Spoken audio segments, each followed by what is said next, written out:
So because, in theory, this season is meant to celebrate the show's history, there are tribute episodes to past seasons. About a handful of them anyway. The first is Alliance Alliance, a tribute to Wild Force. Again, in theory anyway. After some more Sentai footage is burned up, Gosei tells the Rangers that with the battles becoming more difficult, they need a new ally, and thus they're being sent on a mission. Where are we going? To a place called Animaria. Animaria? A floating island in the shape of a turtle that lies hidden under a thick cover of clouds. 1. You mispronounced it. Animaria, not Maria. 2. No, that's the Animarium. Animaria was the land the Animarium sprung out of 3,000 years ago when the Orgs attacked and forced Princess Shayla into hibernation. 3. What's on the island, Gosei? A wild lion. Yeah, and also about another 24 or so other wild Zords who would be helpful. Why are you guys fixating just on the lion? It's actually bizarre that they didn't find some way of connecting the wild Zords with the missing Robo Knight, since both were really all about protecting nature and crap. But hey, Wild Force tribute! That should be nice, right? We'll meet Princess Shayla again, learn what's happened in the last 10 years to the others. Or not, since we never see any of the human characters from Wild Force in this, not even any of the other Wild Zords, just the damn lion, which the Rangers managed to recruit into the team by the end. But hey, getting the original cast can be expensive, especially when it's just a one-off and some of them aren't even acting anymore and they're not necessarily the focus. Still, it's a pity they couldn't find Cole's actor. I wonder what he's been up to the last couple of years. To add to the lack of explanation for anything, it is Noah who senses the Lion Zord when they're on the Animarium. The Blue Ranger! Does his ability to sense the Red Lion mean anything? Nope! Does he uniquely wield the Red Lion for some bizarre reason? Nope! It's just a thing that's there to be part of the episode and then forgotten. To be fair, the episode does have a positive element here and there. For starters, while they do find the Animarium in the first 10 minutes, in story it takes them quite a while, matching up with what Wild Force said in that the Animarium was supposed to be hard to find. Also, when the Rangers change into the Wild Force Rangers, they actually do emulate the fighting style the Wild Force Rangers had, although that one is more of the Sentai footage than anything else. Next, the Lion Zord only showed itself when they morphed into Wild Force, as if it recognized them at first, but then realized they weren't the real ones. Mind you, that one could just be me reading into things too much. This episode is also the first to highlight a smaller annoyance with the morphing into other teams. While they will occasionally do the morphing call, we never hear any of the theme songs. I really hope it's not yet another rights issue thing, because I would really hate it if Saban somehow got the rights back to all of the seasons, including releasing them in full on DVD, but not the theme songs for use in other seasons. The next episode is another tribute episode, Samurai Surprise. And with a title like that, clearly it's a Lightspeed Rescue tribute. Nah, I'm kidding, of course. Lightspeed Rescue does not get a tribute episode. Nor do they ever morph into Lightspeed in the entire damn season. Well, sort of, but we'll get into that later. But yeah, a samurai tribute featuring the first returning cast member. Once again, it makes sense to have samurai be the first for the newer audience. It's just the execution is crappy. Hell, calling it a tribute episode is a bit of a stretch. It's just that Jaden and Mentor G are in it briefly. This is in spite of the fact that they had a perfect opportunity with this episode. You'll recall that Octoroo survived the end of Samurai and was sent back to the Netherrealm. That apparently happened in Shinkenger too, and thus when Gokaiger did their Shinkenger tribute episode, they brought back their equivalent of Octoroo for it. What's more, I've been told that the Ranger keys utilized in that tribute episode are all ones that were in Power Rangers. So despite the fact that you have Jaden in this episode, and there is Sentai footage for the Super Megaforce team fighting and defeating Octoroo, the only villain from Samurai who actually could return, even then changing into legendary modes that were all ones adapted into Power Rangers, they decide to ignore it. You see what I mean about the bizarre form of laziness when it comes to Megaforce? They have a legacy story opportunity gift-wrapped for them, especially for the younger audience still around who watched Samurai, And they not only ignore it, they'll take greater pains to edit out Sentai-only Rangers in shots, while later just letting Sentai-only teams completely through. Then we have just something embarrassing from a meta perspective. This episode features the first time the team all morphs into the original Mighty Morphin team. And they get their asses kicked by a one-off enemy. Admittedly, it's one that's supposed to be part of the Armada's elite guard, but the morph into the original team, the ones that started it all, is treated as just any other team, no more important than when the Die Ranger footage was used. Later, Jaden shows up at Ernie's. Plane, please. Ah, bland. Just like you, Jaden. I love how they give a brief flashback to indicate that, yep, that's Jaden, and never for any of the other tributes they do in the season. The guy who was in the last friggin' series is the one they felt we needed to be reminded of. But yeah, he says he knows who they are. We've been watching you. We know what you're up against. And who is this we that he refers to? Him and G? The Samurai Rangers? All the other past Rangers? The Royal We? I'd sure as hell like to know. But don't worry, guys. There's a simple explanation for that. So why is he here? To give them the disc his father made, the one from Samurai's finale that doubled the user's power. I checked the episode again, and that disc was never destroyed, so kudos on the good continuity there. And then during a flashback, he vanishes. So, despite the fact that a Ranger team has their old powers, is actively aware of a threat to the entire world, and could continue to render assistance to the current team, they don't. At least not other than handing them a power-up. Enough with the friggin' power-ups and new Zords! Kids don't have enough money for all the crap you're trying to push on them at once! Figure out what's important to the damn show and focus on it! Have a consistent status quo for 2 damn episodes in a row before you try to change things up! Have some goddamn character development and character focus episodes already! Give us some character flaws and work on them! Stop dangling new powers in front of the children like they were your keys! Give us a reason to care about these fights, damn it! Sometimes they're too strong and too numerous. Sometimes you walk right through them. Sometimes you waste money filming new shots of the Megaforce suits fighting X-Porgs and then let Sentai teams in during the stock footage. How the hell does this happen? If you care more about the fight scenes than the story, why do you even bother having a story? Just have the entire damn series be a repackaging of all the fight scenes. No names or connection at all. Oh wait, we already have that because they have the damn Sentai-only teams in there! Jaden said to use our instincts to sense their next move. Let's do that and use our best legendary mode to fight them with! Which is why we then see them morphing into teams that they've never morphed into before, or ones that have never appeared on this show before. How can this be? For they are the Kwisatz Haderach! Why not? Makes about as much sense as anything else. Oh, and Jaden and Master G during this fight offer their assistance by somehow granting them the ability to unlock a Samurai Zord? So is that how it works? The other Ranger teams are watching them and they grant them the ability to access their weapons? Why not just give them all at once? The Earth is in danger! Go help them! Be active! Do something! Do something! Do something! So is there a tribute episode this season that I'd at least call decent, even if it's not completely good?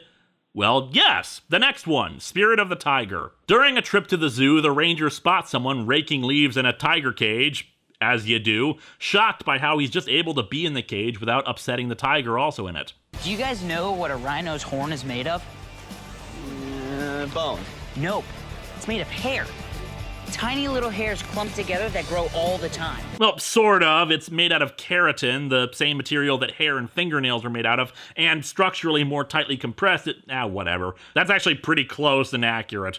Congratulations, Megaforce. You have found something you're good at. Animal trivia. Hey, did you know tigers are the only cat that love water? Yes, they can swim up to 6 miles. Tigers are also the biggest species in the cat family. Okay, enough! We get it! You read zoo books when you were little! But yeah, since Noah is evidently the only one who actually bothered to study up on past Ranger teams, the others don't recognize the Order of the Claw symbol on the jacket. Later, Emma and Jake run into Casey as he's teaching a group of students. Hey, he's still teaching. That's awesome. Master Mao would be proud. Well, if you want to quit, that's fine. We got plenty of job openings at the custodial department, so you can clean up your shit performance! During a fight, a monster uses his unique skills to steal their weapons away from them. This is a rather annoying thing for them since they rely on their weapons so much. We'll forgive for a second that before Super Megaforce, they were actually quite proficient in martial arts, and they still managed to force the monster to retreat using Wild Force's fighting style with the claws and whatnot, but that's not good enough for Troy. We let go of our weapons. A ranger must never let go of his weapons. Since when? Where the hell is this coming from? Did he berate Jake earlier when he lost his weapons in the middle of a fight? Why is he expressing more emotion about this than at the beginning of the season when Robo Knight was missing? Jake and Emma think about how, to combat the monster, they should do something other than use weapons, so go to Casey in the hopes that he can teach them some kung fu. He does so, helping them release their animal spirits. Naturally, it's Jake the Snake and Emma the Phoenix. Real props to Jason Smith in this episode, who plays the part as a seasoned master, showing that he has evolved into a more confident teacher after everything he went through in Jungle Fury. But hey, let's move away from the good part of the episode to the really stupid parts. Have you been here all night? Yeah. Wow, it truly is like the Mighty Morphin days when they seemingly had no parents. Except, of course, for that episode where we met the Ranger's parents. So this is dumber. Why couldn't he research this at home? Is the database only accessible from that one computer? But hey, at least Noah was using his time productively, researching Ranger powers and weapons to find something that they could use against the monster that wouldn't get pulled away by it. Troy's response? Stop it. I told you, a ranger never lets go of his weapon. Next time, we just won't let go. Good morning. Reasons why I drink. You may have noticed that we have a new face in our group. But yeah, thanks to Casey's training, they're able to defeat the monster. Although mysteriously, after he's defeated, they can't find Casey, and the people at the zoo say that he never worked there. Like so much else, it's never explained. Still, despite some hiccups with the idiotic dialogue from Troy, this was actually a pretty good episode, and a worthy tribute to Jungle Fury. One that I suspect would never have happened if not for one thing. Jason Smith, who played Casey, is one of the writers of the season. In fact, he wrote Samurai Surprise, which we won't hold against him. But yeah, I suspect that's the only reason this episode happened at all, which is something I'll get into more during the analysis portion. Admittedly, I'm very happy that it happened. Jungle Fury was the only season that never had a crossover with any of the other series, unless you count the blink and you'll miss it Jungle Karma Pizza cameo in RPM, which was a series that took place in another dimension. But in this case, Megaforce finally gives it the acknowledgement it deserved. And frankly, you gotta take the victories where you can find them. There's only one more tribute episode later in the season, and it's another bad one, but first we need to have our other 6th Ranger debut. Now, considering Robo Knight was already our 6th Ranger, and he had the largest and most in-depth story arc in the series about learning more about humanity, plus he was already a part of the team, that he would come back and be a proper Ranger, maybe even make him human somehow. But now, remember, this series actively tries to discourage you from thinking about it logically. What they go with is a perfectly fine idea, but not very well executed. Shock of all shocks. And thus we have the 2-part Silver Lining. An Armada ship crashes on Earth near a forest, a single human figure emerging from it. Prince Vicar orders a massive army of X-Borgs to Earth to attack, even though it looks no different than usual, and the Rangers keep going to attack sightings, only to find the X-Borgs defeated already each time. Asking people about it, they say a Silver Ranger saved them. Mind you, if they remembered that they can teleport, they might get there in time, but whatever. As with so many 6th Rangers before, the Silver Ranger shows up and uses super speed to defeat his enemies. Funny how it always seems like joining up with a team slows them down, isn't it? I like the Silver Ranger outfit. It's basically just a silver version of the super mode, but to keep with the pirate theme, his helmet is colored half black like a bandana, but with a yellow visor that looks like sunglasses. It's really cool. The Silver Ranger withdraws after dealing with the X-Borgs, hinting in all his dialogue that the Armada destroyed his world. What's odd is that in his civilian mode, they hide his face as if the reveal would be a big deal, and of course, it's someone we've never seen before. This is Orion, who comes from the planet Andrasia. Andrasia was a planet similar to Earth, but was utterly decimated by the Armada. Orion was a miner who just barely managed to survive the attack, although his family and village didn't. He swore vengeance for this, and I've got to admit, Cameron Jibo, his actor, is doing fine with the material. It's just there isn't really much substance beyond this. They bring Orion to Gosei, and it turns out Tensu can speak Andrasian. Does that mean Tensu was built on Andrasia? There's a simple explanation for that. Yeah, of course. Anyway, Gosei says he thought the Ranger key had been destroyed along with Andrasia. So he knew about the key? Why was it on Andrasia? Orion explains that he found it and the Morpher a week before the attack encased in crystal. Why was it sealed in crystal? Why was it buried in a rock? When he put the key close to the Morpher, he had a vision of various Sixth Rangers. Why did he have this vision? Orion was smart enough not to just put the weird-ass key in the box and hope for the best. At least not until the Armada destroyed his world. Whatever happens, happens.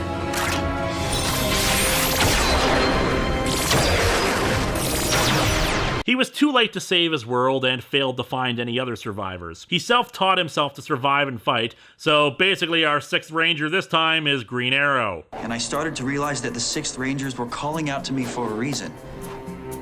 To stop the Armada from doing to any other planets what they had done to mine. And he's hearing voices that tell him to kill people. Some Armada ships had stayed behind to guard the planet, and he took one down with a slingshot. A really big slingshot and a chunk of rock. Okay, I do love that because it's Power Rangers insanity, but also highlights that apparently these Armada ships are constructed out of scotch tape, tinfoil, and a lot of prayer. The Armada rescued the crew of the ship, but left the ship itself behind, apparently not wondering how a rock got into the engine. Orion repaired it over the course of several months and learned how to pilot it, eventually catching up with the Armada on Earth. They of course have more questions and show him around. We use visual markers to find our way to the command center. Confirming that, indeed, apparently they just forgot they have a working teleporter! Hey, Orion, I noticed your Morpher was different from ours. There's a simple explanation for that. No. We've got a better reason not to get into that and never have it be explained.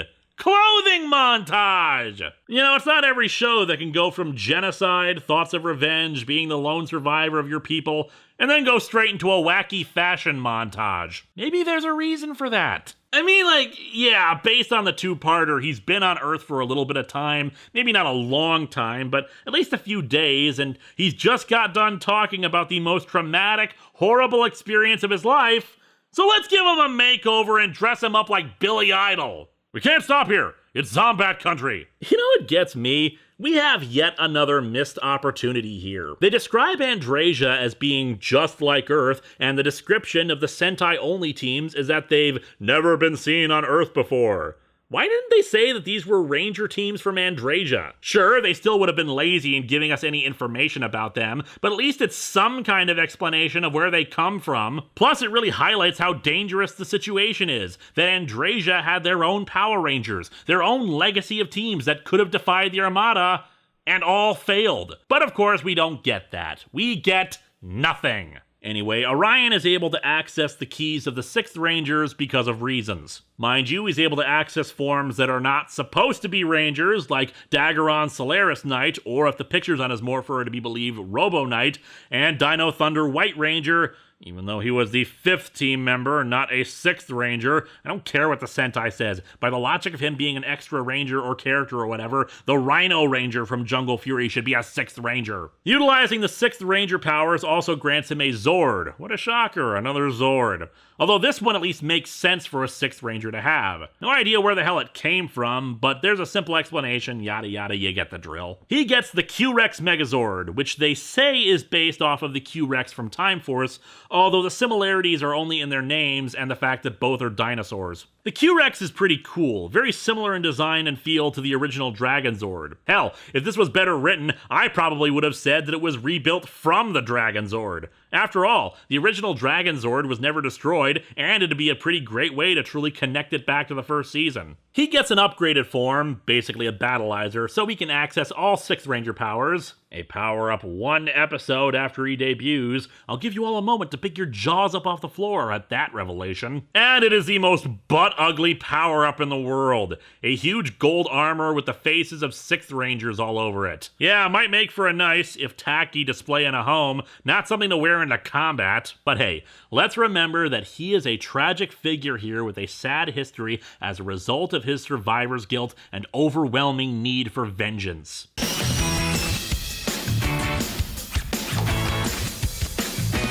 Man, look at the raw emotion and angst he exhibits. Not since Dr. K have we seen someone reborn out of so much pain and loss. He also apparently lives in a locker at the high school, which is just goofy enough for me to love. But hey, at least in this episode, The Power of Six, we finally get something that should have been said 30 episodes ago. So work as a team, expect the unexpected, and may the power protect you. Or rather, let my stuff protect you. Hey, want some more stuff, guys? I've got like another 10 Zords just sitting in my crawl space. In a filler episode, they gain the ability to combine the Q-Rex and Super Megaforce Megazord together. And by combine, I mean the Megazord gets the Q-Rex's arms. Even the things that are normally awesome feel lazy. Super Mega Rangers, that's a mega win! Wow, the filler episode was so pathetic it didn't even earn a Super Mega win. As I said earlier, there was one more tribute episode they did. And it's possibly the laziest of all of them. In the driver's seat, Gosei receives an extra-dimensional distress call and summons the Rangers. Rangers, we've picked up an emergency signal from Corinth. Corinth. A portal is opened between the two universes, so I guess the interdimensional subway trains are now obsolete, and they're calling for help. However, Gosei is reluctant for them to go through, since he feels that if they go through, Earth will be without its defenders. Except, of course, we've already seen that other Ranger teams are aware of the threat and could be called upon. Hell, just call the Samurai Rangers to go through to the RPM universe. They've been there before in their team-up. Oh, and speaking of that team-up... Aha! Back on Earth! Phase 1 of the plan is complete. When the skyship travels through the wormhole, Professor Cog seals it behind them, trapping them in the RPM universe. Well hey, now's the time to correct the mistakes of last year's team-up. Have the full teams meet. Show our heroes what the result of their world being brought to the brink of death could do if they don't beat the Armada. Have Orion in particular reflect on the loss of his world versus an Earth that was all but ended, yet still has crawled back from the apocalypse, showing that there is always hope. Or, you know, have the Rangers meet nobody from RPM, spend their entire time in the skyship, and focus the plot around some random Zord that's out of control. That works too. And yet they do a little character development, as Emma reflects on how many times they've saved the world, causing Orion to wince at that, but still admit he's happy he's met them and can stop the Armada this time. Wow. Just look at this place. Yeah. It's like stepping into Ranger history. Wow, this looks nothing at all like Corinth. I'll grant you, it's probably been a few years for them, and we can assume there's been a lot of reconstruction since Vengeance was defeated. But of course, the real reason it looks like this is because it's just frickin' Sentai footage from Gokaiger's tribute episode to Go-Onger, which of course had a completely different setting from RPM. It's the same idiocy as was on display for the Wild Force tribute. No one involved with RPM is actually in the episode, just Professor Cog, a villain from last year's team-up who's alive for some reason. You can't even call it fan service when there isn't any fan service. This is asinine! Are they lame or just incompetent? And Professor Cog's little master plan? Yeah, Prince Vicar is pissed that somebody else is taking his glory and possibly destroyed the Rangers instead of him, so he goes and fights Cog and his grinders. And there must be some sort of toxic spillage in the air left over from Vengeance, because the Rangers' first plan to deal with the issue, the Turbo Falcon Zord, which I should add is doing nothing wrong but speeding down a giant highway back and forth, is to grab a megaphone and yell at it. Behold their tribute to one of the darkest series Power Rangers ever did. Look, to make a long story short, they tame the Turbo Falcon, return to Earth, and Professor Cog is destroyed for real this time. Next up story-wise is All Hail Prince Vicar. Prince Vicar is destroyed in this episode. Move on. Okay, there is a little more to it than that. The Emperor of the Armada sends Vicar a gift, a Megazord that he can use to conquer Earth. We even get a brief flashback that shows Vicar's insecurities, how Damaris, the brown armored guy, was sent to act as Vicar's adjutant by the Emperor to keep him from being harmed, especially because He's an empty-headed blunderer, nothing like his brother.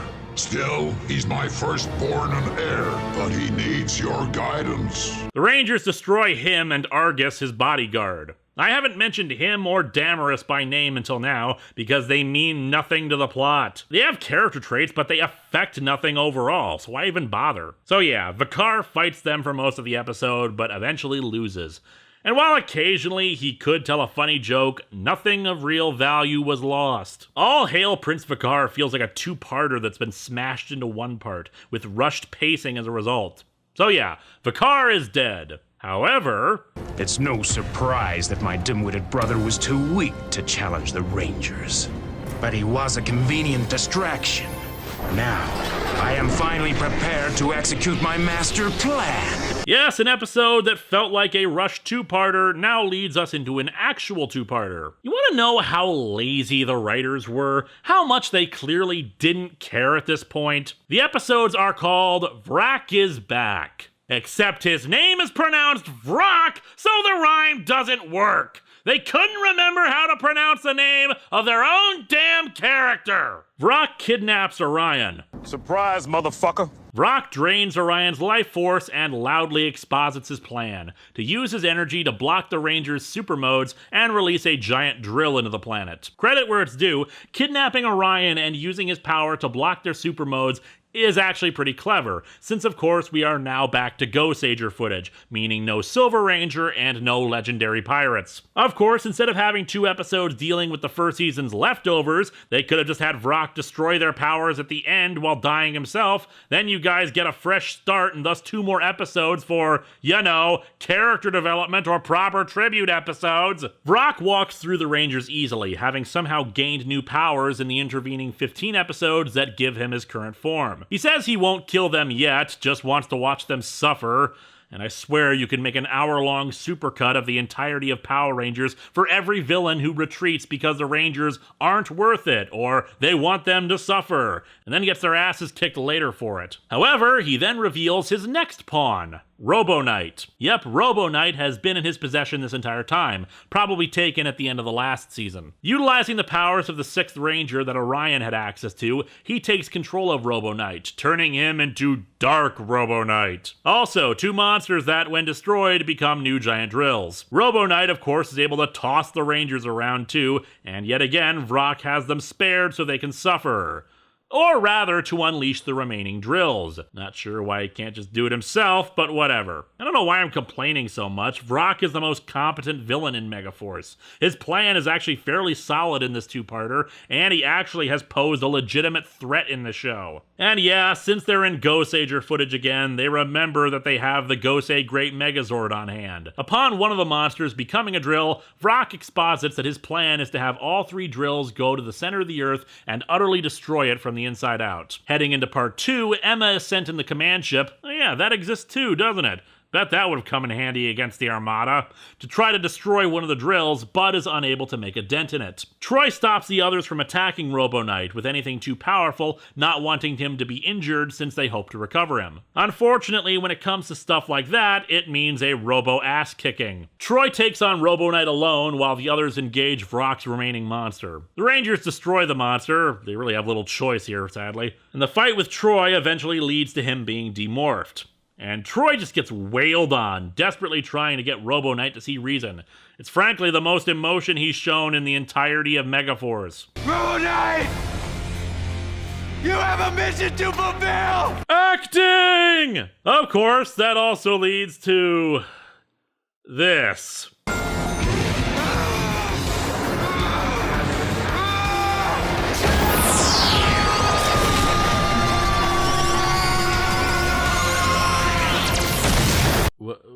What was that? There's a simple explanation for... Oh, shut your inanimate face! Going Super Saiyan and I am a man punching Robo Knight somehow corrects his programming or something. Robo Knight thinks he's damaged beyond repair, but the others plan to bring him back to the command center to be fixed. However, they're distracted by the arrival of the last drill in the ground. There's one last thing I must do alone. Goodbye, true friends. Robo Knight returns to Vrak's base. Vrak, I will not permit you to activate the drill. Let the woman go. You are under arrest. Vrock, not caring anymore about his underwater base, destroys it to kill both Robo Knight and Orion. As such, Robo Knight carries Orion away with the last of his strength, while the Rangers go to confront Vrock and end him once and for all. He activates the drills, and the Rangers fight valiantly, even as Vrock causes a solar eclipse, which somehow enhances his power. However, also somehow, the Rangers are able to tap into the eclipse too, because Shut Up and finally destroy Vrock, which also somehow stops the drills. On a nearby shore, Orion has washed up, unconscious and drained, but alive. Robo Knight gave the last of his life force to Orion to keep him alive, meaning that at least a part of him will always be with them. Vrock's back is still not all that great, since it's pretty much just endless fights and proclamations of the same thing over and over again, but at least I'm invested in a bit of it because of Robo Knight's story. It's a pretty epic finale for him too. The machine built to protect the Earth that never understood humans, sacrificing himself to save a single person and save the Earth. But of course, there are still 3 more episodes to go, so let's dive in.